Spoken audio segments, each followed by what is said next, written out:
Alright, as a homesteader, you all know that there's always lots and lots of equipment that you end up getting and trying and ordering, and Amazon becomes your best friend, or Walmart, or wherever you're getting your stuff from.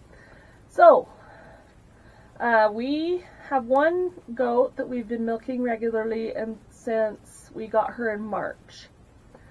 And then we've had two goats have babies. One goat we decided was more pygmy than Nigerian dwarf, and so she doesn't produce enough milk for us to milk her.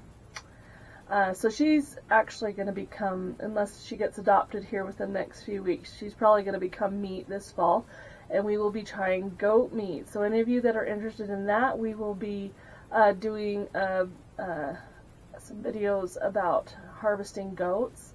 And what their meat tastes like, because I've never had goat meat before, but I have learned that goat meat is actually the #1 red meat that's eaten in the entire world.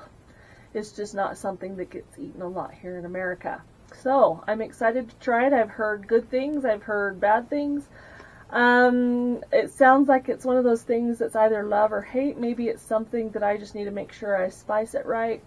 So we will be doing that in the future. However, our other goat that kidded, the one that had the triplets, Annabelle, she is almost done nursing her kids, and we have started the weaning process with them. And the last couple of days we've been milking her in the evening, and the girls have not been able to milk her out because she's not used to being milked, and so she gets really anxious, and she starts kicking around and trying to pull out of the stanchion. And so we decided, but she's been giving us she's a first freshener, and that means she gives about half the milk that she could potentially give after her second kidding. And what she's been giving the girls at night is 2 full cups. We don't quite get that much from Lucy, but it depends on the day with Lucy. Some days she's really full, and other days she's not. But Annabelle gives us 2 full cups, and we don't even milk her all the way out. We separated her babies last night, and this morning when we milked her, she gave us 3.5 cups.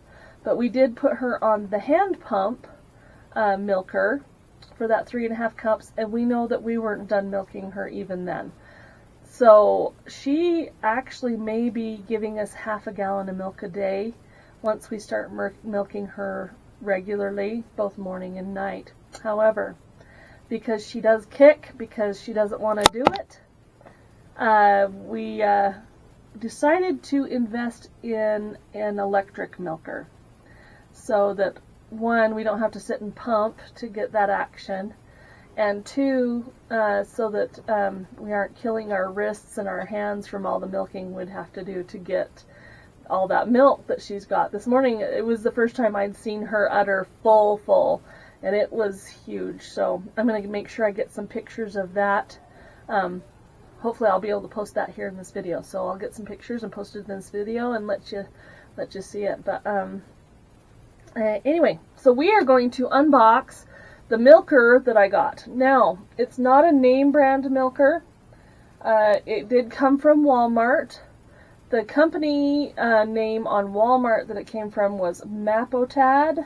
So Mapotad. And it's the 7-liter goat pulsating vacuum electric milking machine. Okay? So I've already opened the box. I haven't gotten everything out yet though. But the first thing I saw is an instruction manual. Now, oftentimes with Amazon you get these things, and they have come from China, and they have translated them from Chinese into English. So I am crossing my fingers, and we will do some more videos on how this works. My next video will show you putting it on Annabelle and showing how it works, so that you can see how it works, and then I can let you know what I feel, how I feel about it. So it does have an instruction manual for the English milking machine. So this one's supposed to be the one for the US, so that the plug goes in my outlet. So nice, they've got an instruction manual. Okay. And then we have the milking can. This is a giant milking can. It's really big. Wow. You know, it seems too big for what I'm doing now, and it really is. But for as we build our group of does in the future, then I'm hoping that we'll be filling this thing up. So 7 liters. I think we're looking at 3.5 gallons, 4 gallons. Okay. So then it has its clamps. But clamp it all down tight. I like that it's a stainless steel container. Makes it easy to clean and sanitize. Okay, the lid comes off like that. This is where the milk drops down. This is where or maybe that's, anyway. Oh, this is where the vacuum's created, and this is where the milk probably drops down. Anyway, we'll read about that in the instructions. It has a replacement part for this. That's nice. So this is removable. I'm not going to mess with it right now, but if it does break, it does have a replacement part put on that. And then they've got packing stuff in here so that it doesn't get all bounced around and while it travels. Those are kind of fun. Have to save those maybe for some sort of craft. Yeah. Oh, I can think of some things that we could do with those. They're like cakes. We could make snowmen. Okay, here's our plug, and yes, it is an American plug. So that will go into my outlet very easily. And then we have more packing. More packing. Okay, then we have our teat cups. Those look huge, but I think this is also meant to possibly be used on a cow. It's for sheep and goats is what it said, so hopefully that's okay. If not, I do have that hand pump, and I may be able to switch these over. Those ones are a little bit smaller. So the hose and the instructions will show me where to hook these on to the machine. This is a cleaning brush. So it's got the little cleaner on here so that you can get down through your hoses and make sure they get really clean. That's really handy. Here's some more tubing. There's numbers on it because there's numbers on the can lid to show you where to put everything. And then here is our pulsating. More packing. Yep, more packing. Just one more. You need to stay out of the way because I'm filming. Okay.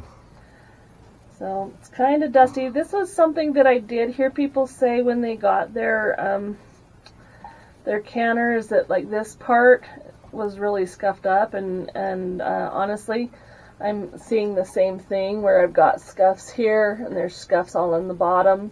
They probably don't have them. They're probably in their warehouse and they're just stacked like this.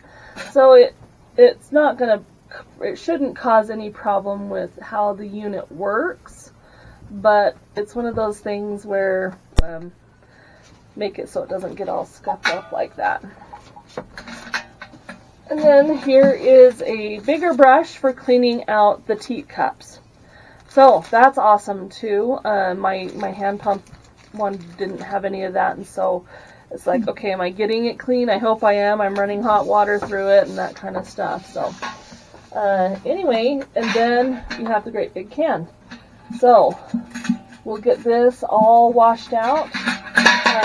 It's always good to clean everything out with soap beforehand. We'll get everything washed off and clean so we can put it back in there when we're not milking. I'll probably get a container, some sort of plastic container to put some of the pieces into that I don't use every day, and so that they can kind of be out of the way and away from the can. Like I said, watch for our next video. We are going to put this onto Annabelle or Lucy. Probably, yeah, we might put it on Lucy because she's a lot nicer when it comes to milking, so we get a better view of it. And we'll get it plugged in and see how it works. And if Annabelle will let us, we'll do Annabelle as well. And we'll get an idea on whether it's going to work, how well it's going to work, and if it's going to save my wrists, because I'm already getting like carpal tunnel. Not just from milking goats, but I've had it for a little while. It just gets aggravated when I milk the goats. Yeah, So. last time. Keep an eye out on our videos to watch that, and we're excited for this next adventure in milking. To be able to have half a gallon of milk a day is something we're really excited about. So, all right, we hope you'll join us next time. Bye-bye.